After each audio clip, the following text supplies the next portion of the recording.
হচ্ছে, বিভিন্ন কন্টেন্ট ক্রিয়েটররা বিভিন্ন ধরনের কন্টেন্ট বানাচ্ছেন।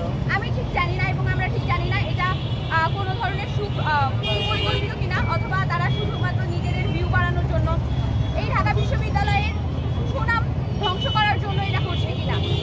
তাদের এই ধরনের কন্টেন্টের জন্য ঢাকা বিশ্ববিদ্যালয়কে এক সময় মানুষ ভিলেন বানিয়ে দিচ্ছে, এক সময় হিরো বানিয়ে দিচ্ছে।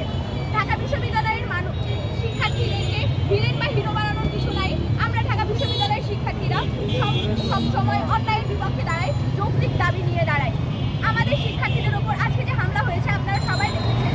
এই ভিডিওগুলোর মধ্যে কলেজের ইউনিফর্ম পরা শিক্ষার্থীদের পাশাপাশি বিভিন্ন ধরনের টোকাই ছেলেরাও ছিল, যারা আমাদের শিক্ষার্থীদের ওপর এবং আমাদের ড্রাইভারের ওপর, আমাদের মেয়ে শিক্ষার্থীদের ওপর হামলা করেছে।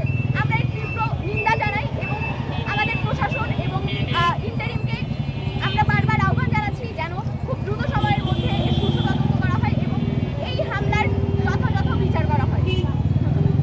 সংগ্রামী বন্ধুগণ, ঢাকা বিশ্ববিদ্যালয়ের শিক্ষার্থীদের উপর যে ন্যাক্কারজনক হামলার ঘটনা ঘটেছে তার বিচারের দাবিতে এ পর্যায়ে বক্তব্য নিয়ে আসছেন ঢাকা বিশ্ববিদ্যালয়ের সংগ্রামী মুখ আবু সাইদ।